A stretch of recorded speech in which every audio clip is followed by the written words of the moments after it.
I was folding Leo's school uniform when the knock came. At first, I thought it was Hannah dropping by, but when I opened the door, two strangers stood there. They weren't friendly visitors. They were from Child Services. "Eve Morgan?" the woman asked.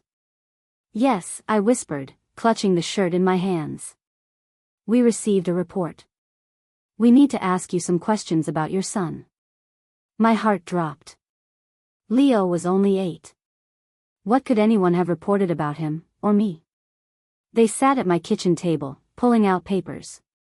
"We've received claims you're unstable, aggressive, and unable to care for Leo safely." My hands shook. "That's not true. Who would say such things?" They didn't answer. Instead, they explained they had to take Leo temporarily, pending court review. My world cracked. When Leo came home from school that day, instead of his favorite snack and cartoons, he was met with strangers ready to take him away. His small hands clung to my arm, tears spilling. "Mom, what's happening?" I couldn't speak.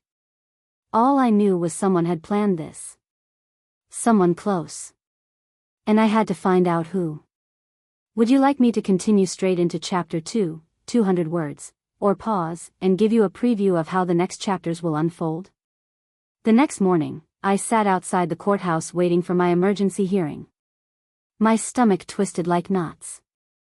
Hannah sat beside me, squeezing my hand. "Eve, stay calm. The truth will come out," she whispered. When they finally called my name, I walked in and froze. Sitting across the room were my parents, Henry and Clara. Their faces wore masks of concern, like they were heroes stepping in to save Leo. My lawyer, Nina Cole, leaned toward me. "Did you know they filed a petition for custody?" My throat closed. "What? My parents?" As the session began, their lawyer spoke smoothly. "Henry and Clara Morgan love their grandson. They've witnessed Eve's unstable behavior. For Leo's safety, custody should be with them." I felt the floor shift beneath me. My own parents, people who raised me, were painting me as unfit. When the judge asked if I had anything to say, my voice cracked. "Your Honor, none of this is true. They're lying." I glanced at Henry. For just a second, I saw it, the quick smirk he tried to hide. That smirk told me everything. This wasn't concern. This was betrayal. If you like our revenge stories, please subscribe for more. We drop powerful news stories every week, filled with truth, emotion, and justice. Don't miss the next one. And remember, some stories hurt, but they heal too. Subscribe now, and join the journey. And it was only beginning. After the hearing, Nina spread documents across her office desk. Each one was an accusation. Missed school pickups. Angry text messages. Claims I screamed at Leo. I shook my head until it hurt. None of this happened. I was at work during those times. And those texts, those aren't mine. Nina adjusted her glasses. They've given the court screenshots. But something feels off. Look at the dates. I leaned closer. The messages supposedly came from my phone, but the timestamps didn't match my schedule. One even showed me texting while I was clocked in at the hospital. Impossible. "They're framing me," I whispered. My voice trembled, not from fear, but from rage. Nina nodded. "We'll need proof. Evidence stronger than their stories. Do you have backups? Emails? Anything?" My mind raced. Years ago, I had set up auto backups for my phone. I hadn't thought about them in forever. Could they still exist? Hannah, waiting by the door, added, "If anyone can dig, it's you, Eve. You know your truth. Don't let them twist it." I clenched my fists. They wanted custody. They wanted to break me.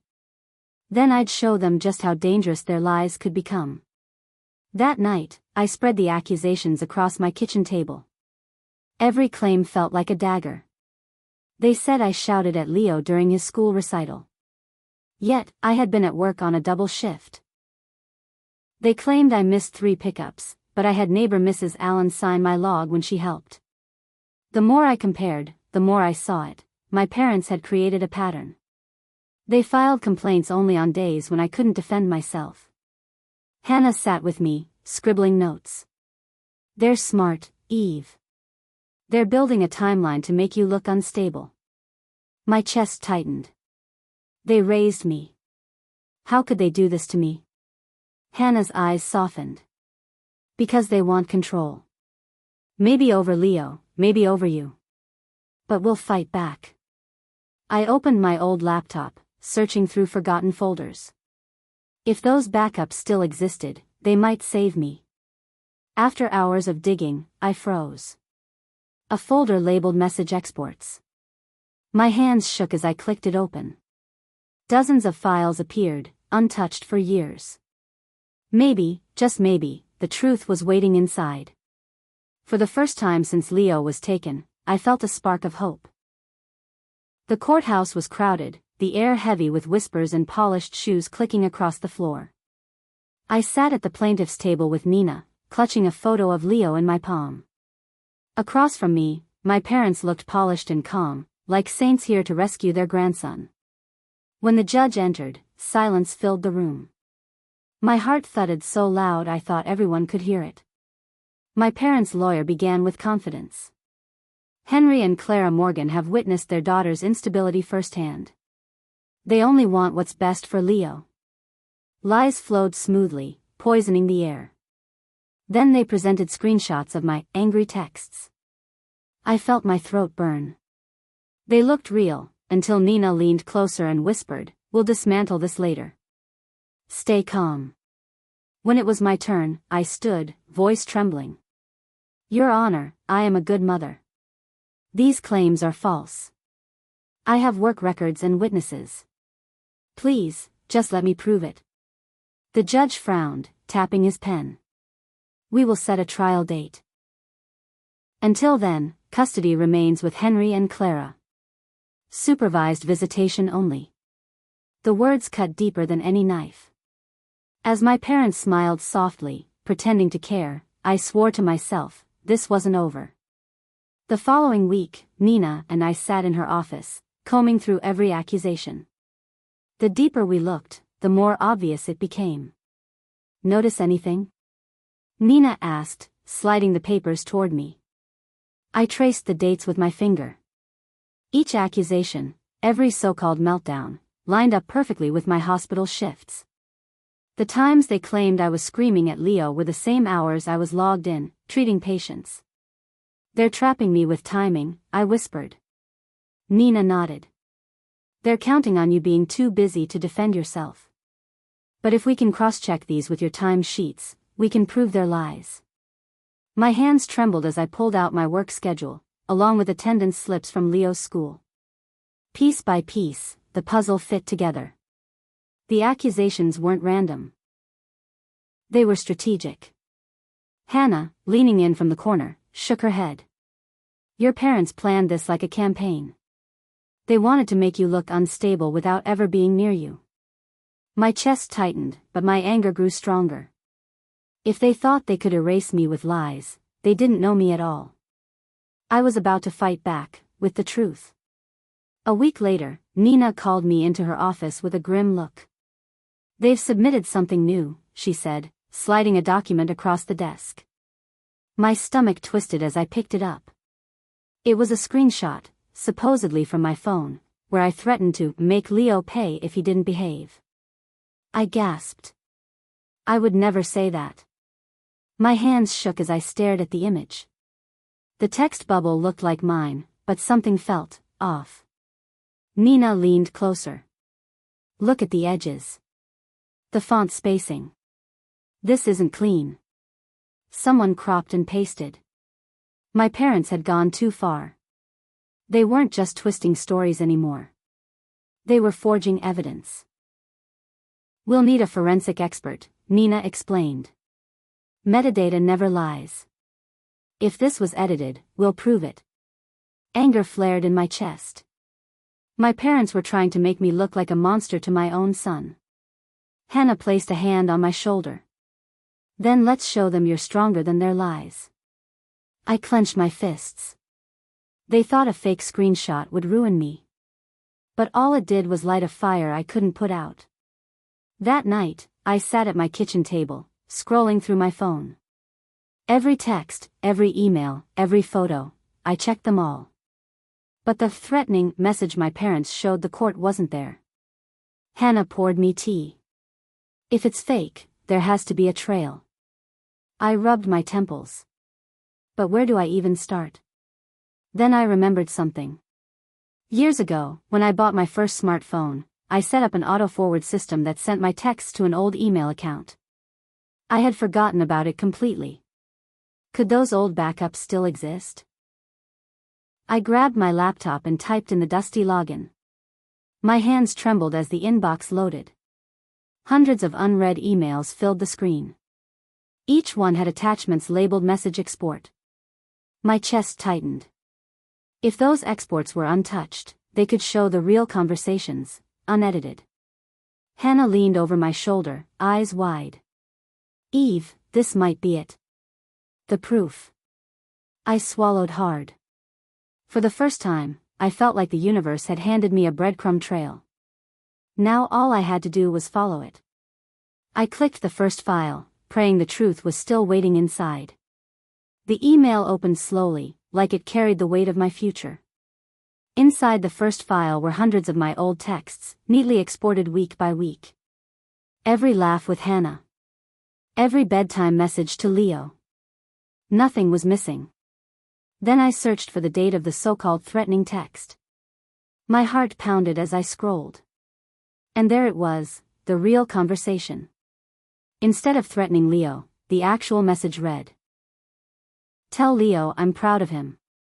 I'll pick up ice cream on the way. Tears stung my eyes. They had taken a message of love and turned it into a weapon. Hannah gasped. They cut and twisted your words. But the deeper I searched, the more files I found, months of untouched records. And in one thread, my breath caught.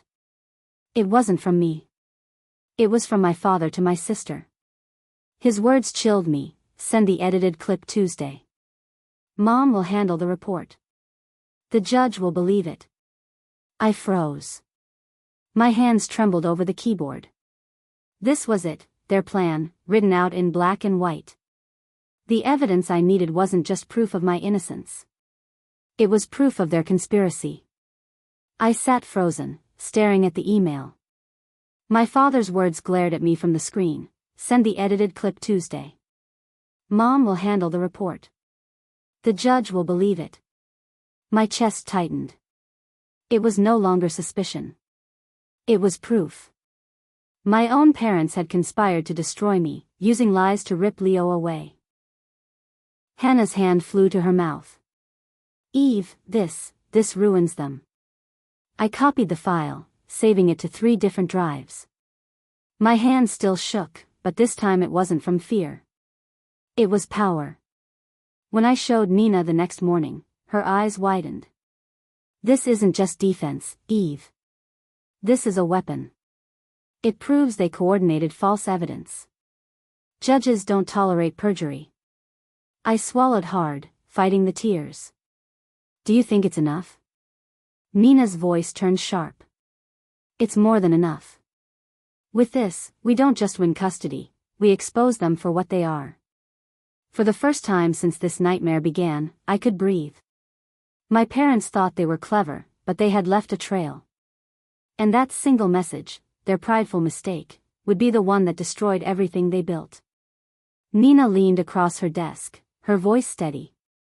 Eve, we need to protect this evidence. Courts won't accept it unless we follow the chain of custody. I nodded quickly, though my hands were still trembling. What do we do? She called in a digital forensics expert, Mr. Hughes, who explained how to preserve the files. He copied the emails onto a secure drive, adding a digital timestamp. Then he notarized an affidavit confirming the data had never been altered. Now it's locked, Nina said. No one can claim you faked it. Relief washed through me. For weeks, I had felt powerless, but now I was holding the truth in my hands, truth that could not be denied. Hannah grinned from the corner. Feels good, doesn't it? Turning their own trap back on them. I managed a small smile. They thought I'd break. Instead, they gave me the very rope they'll hang themselves with. As I left Nina's office, clutching the copies, I felt stronger than I had in months. My parents had started this battle thinking I'd crumble. But I was done being their victim. Now, I was ready to fight, and win. The next week, Nina and Mr. Hughes spread documents and files across a long table. Each piece of evidence my parents had given the court was carefully examined. Look here, Hughes said, pointing to the supposed angry text. The metadata doesn't match. This screenshot was created weeks after the date they claim. Nina nodded. And this video clip, notice the jump? It's been trimmed. We'll request the full file, but it's already suspicious. I leaned forward, staring at the screen. In the unedited version Hughes restored, Leo wasn't crying like they claimed. He was laughing at a silly face I made. My stomach twisted. My parents had taken laughter and turned it into cruelty. They wanted me destroyed, I whispered. Nina's voice sharpened. And in doing so, they destroyed themselves. The court hates liars. For hours, we peeled back their lies, layer by layer. Every cut, every timestamp, every forgery, it all pointed to one truth: this was a calculated plan. When I left that day, I wasn't just a mother fighting for her child. I was a woman armed with proof. And soon, the judge would see it too. Nina wasted no time. The following morning, she filed a motion to compel my parents to hand over their original devices, the phones and computers they used to create the so-called evidence. They'll fight this, she warned me. But once the judge orders it, they'll have no choice. In court, my parents' lawyer tried to argue. The phones were misplaced. The data is gone. Judge Parker frowned, his voice firm. Misplaced conveniently after this evidence was filed? Produce the originals within 10 days or face sanctions. I glanced at my parents. Clara's hands twisted in her lap, while Henry's jaw tightened. For the first time, they looked rattled. Outside the courtroom, Hannah squeezed my arm. They're slipping, Eve. They know you've caught them. I nodded, determination burning in my chest. They built their case on lies. Now every lie will unravel. As Nina and I walked down the courthouse steps, she smiled faintly. This is the turning point. Keep your head high. We're not just defending you anymore, we're exposing them. And in that moment, I felt it. The balance of power was shifting. The next hearing was tense. Clara sat stiffly, avoiding my eyes, while Henry whispered furiously to their lawyer. Ruth kept glancing at her phone, her nervousness written all over her face. Nina rose confidently. Your Honor, we've uncovered inconsistencies in the statements provided by the petitioners. Their timelines don't align. She clicked the projector, revealing a slide. Clara's affidavit claimed she'd been with Emily on April 4th. But Ruth's deposition placed Clara at a business meeting that same day. Judge Parker leaned forward. So, which is it? Henry stammered, they must have misremembered. Nina didn't flinch. Both cannot be true. And when false statements begin to surface, credibility is destroyed. I watched my parents' faces pale. For years, they'd painted themselves as the perfect, responsible guardians. Now, in front of the court, the cracks were widening. Hannah whispered from the gallery, they're losing control of the story. For the first time, I saw fear in Ruth's eyes. Not for Emily, but for herself. The judge ended the session with a heavy tone. I expect accurate, truthful testimony. Any further contradictions will not be tolerated. And just like that, their fortress began to crumble. That night, I couldn't sleep. Every detail of the trial replayed in my mind: Clara's cold stare, Henry's anger, Ruth's nervousness. They weren't just fighting for Emily. They were hiding something. Nina sensed it too. The next morning, she slid a folder toward me. We subpoenaed Ruth's emails. The IT department recovered deleted drafts. I opened the file. Dozens of emails, all discussing strategy. My heart pounded as I read one line aloud. We just need Eve to look unstable enough. The judge will believe us. Tears burned my eyes. They planned this. Nina nodded. And this is just the beginning. I believe there's a message, one that proves intent beyond doubt. Hannah leaned forward. Then we find it. Every lie leaves a trail. For the first time, I felt hope outweigh fear. They thought they could erase me from Emily's life. They underestimated the strength of a mother fighting back. As I tucked Emily into bed that night, I whispered, "I'm not giving up, sweetheart. Not now, not ever." The evidence was out there.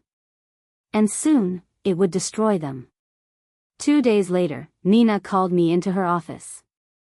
Her eyes gleamed with quiet triumph as she slid her laptop across the desk. "We found it," she said. On the screen was a forwarded message between Ruth and Clara. The subject line read, "Custody plan." My breath caught as I read the words. "If Eve resists, we'll say she left Emily alone. Henry will back us up. Once the court sees her as unfit, custody is ours. Don't worry. Emily's too young to remember the details." My chest tightened. They had plotted every step, every accusation. It wasn't just betrayal, it was a calculated plan to erase me from my daughter's life. Nina's voice was steady. "This isn't just inconsistency. This is conspiracy. The judge won't ignore this." I stared at the screen, anger and relief clashing inside me. For weeks, they had made me feel powerless, like I was fighting shadows. But here it was, the truth, undeniable, in their own words. "They destroyed themselves," I whispered.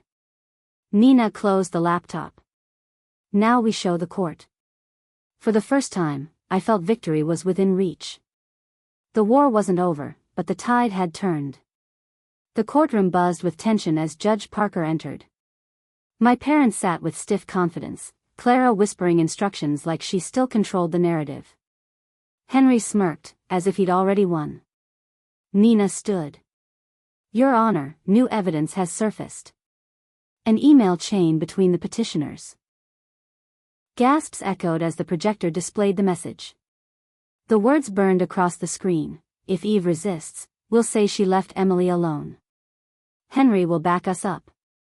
Once the court sees her as unfit, custody is ours." Clara shot up. "That's taken out of context." Nina didn't flinch. "The context is clear. This is premeditated manipulation. They lied under oath to destroy a mother's bond with her child." The judge's gavel slammed. "Sit down, Miss Clara." I watched Ruth's face drain of color, Henry shifting uncomfortably. For once, they had no clever words, no polished lies. Judge Parker leaned forward, voice sharp. "This court takes perjury seriously. And conspiring to fabricate claims against the child's mother? That's reprehensible." For weeks, I had felt like a victim trapped in their story. But now, the truth was finally tearing their version apart, piece by piece, lie by lie. The air in the courtroom changed after the email was read. The confidence on my parents' faces melted into panic. For the first time, I felt the ground. Clara stammered, her lips trembling. I don't recall." Nina cut in smoothly. "We have the metadata. It came from her account, time-stamped, verified." The judge's eyes hardened.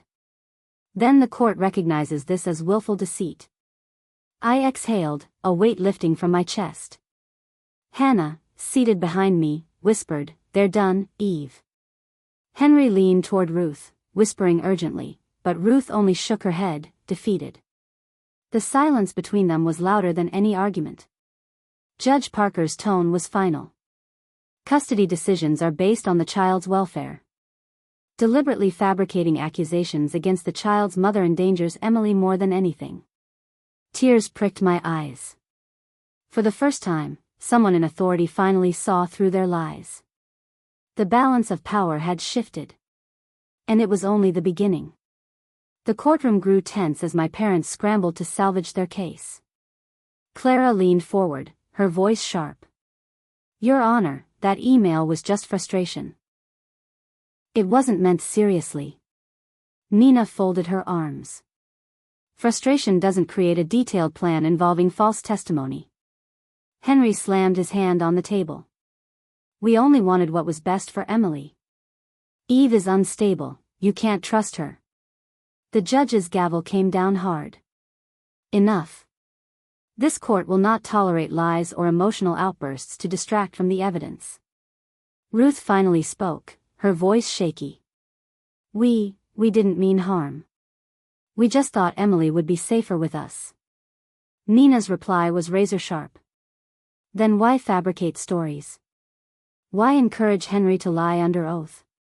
Safety doesn't require conspiracy. Whispers rippled through the courtroom. Their carefully built image as protectors of Emily was crumbling in front of everyone. I sat tall, gripping the edge of the table. For so long, they'd made me feel like I was fighting blind. But now, the truth was on full display. And they couldn't hide from it anymore. Judge Parker's gaze swept over the courtroom, his voice heavy with authority. This court takes fabricated evidence very seriously. Not only does it waste the court's time, but it endangers a child by destabilizing her environment. Clara shifted uncomfortably, her face pale. Henry tried to speak, but the judge silenced him with a raised hand. I will not hear another word unless it is the truth. Nina rose again. Your Honor, Ms. Morgan deserves not only custody, but protection from further interference. These conspiracies place both her and Emily at risk. The judge nodded slowly.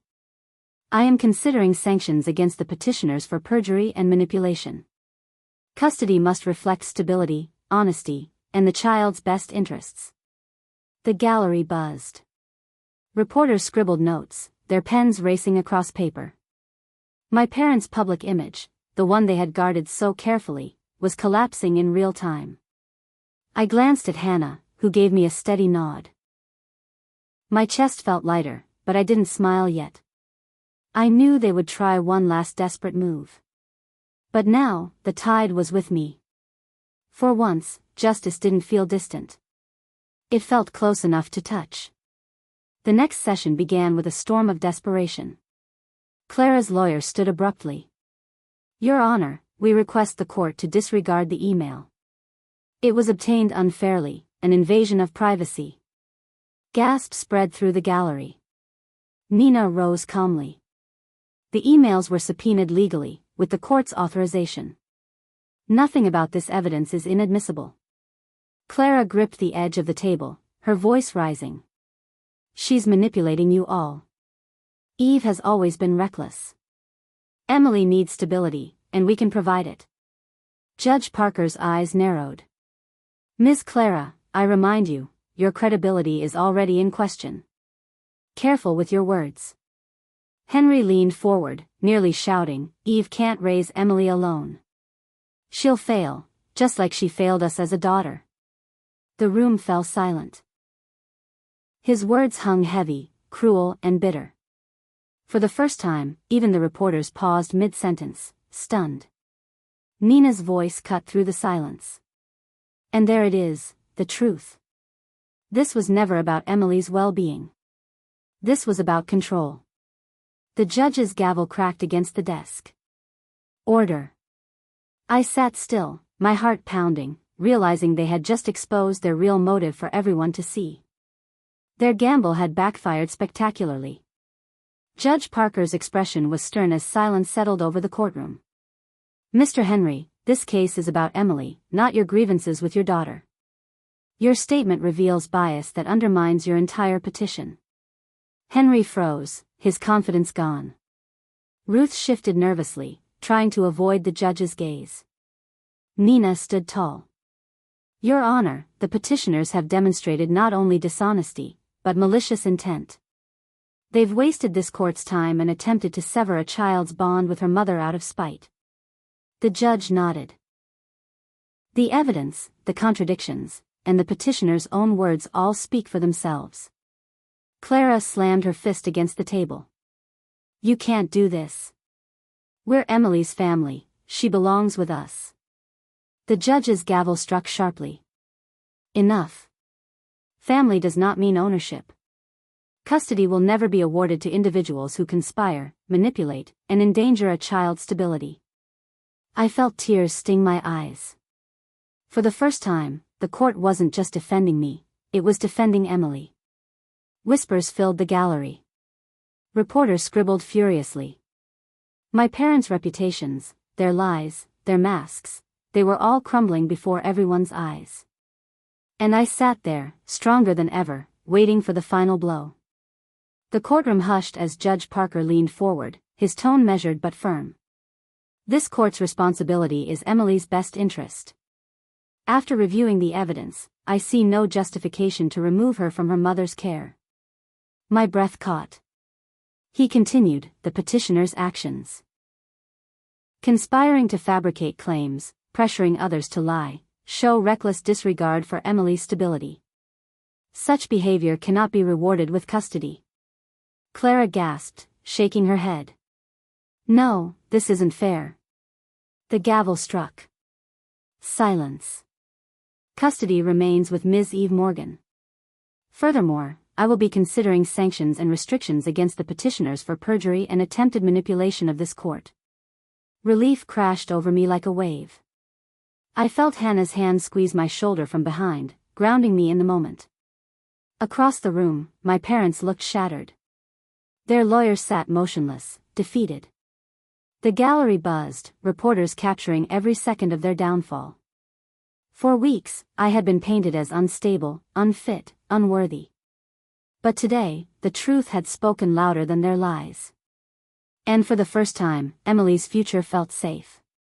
The moment we stepped out of the courtroom, cameras flashed and microphones pushed forward. Reporters shouted questions. Eve, how does it feel to win custody? Clara, do you regret your actions? Henry, was it worth destroying your daughter's trust? I held Emily's hand tightly as Hannah shielded us from the crowd. Nina calmly guided us through the chaos, her voice low. Keep walking. Don't engage. Behind us, Clara snapped at reporters, her voice trembling. This isn't over. She doesn't deserve Emily. But no one believed her anymore. Her once perfect image was in shreds, captured on every camera lens. Ruth stood frozen, unable to answer a single question. Henry shoved past photographers, his anger barely contained. I stopped for a moment, looking back at them. These were the people who had raised me, the ones who were supposed to protect me. Instead, they tried to steal my daughter. And now, the world knew the truth. As I lifted Emily into my arms, she whispered, "Mommy, are we safe now?" I kissed her forehead. Yes, sweetheart. We're safe. For the first time in a long time, I truly believed it. That evening, I sat on the porch with Emily curled against me, watching the sunset paint the sky in gold. For the first time in months, my chest didn't feel heavy. The court had spoken. Custody was secure. My parents' lies had been exposed for everyone to see. Their silence now was louder than all the accusations they had thrown at me. Hannah joined us with 2 mugs of tea. It's over, Eve. You fought, and you won. I nodded, tears slipping down my cheeks. Not just for me. For Emily. Inside, I could hear her laughter echoing as she played with her dolls. That sound, the pure joy of my daughter, was worth every sleepless night, every courtroom battle. I knew my parents would never admit their wrongs. They would stew in bitterness, their reputations forever scarred. But that no longer mattered. They had tried to erase me from my child's life, and instead, they had erased themselves. As the last light of day faded, I whispered to myself, we're free now. This wasn't just the end of their control. It was the beginning of our peace. And finally, I could breathe. If this story moved you, don't forget to like the video, subscribe for more powerful narratives, and share your thoughts in the comments. We'd love to hear what part hit you the hardest. Thanks for watching.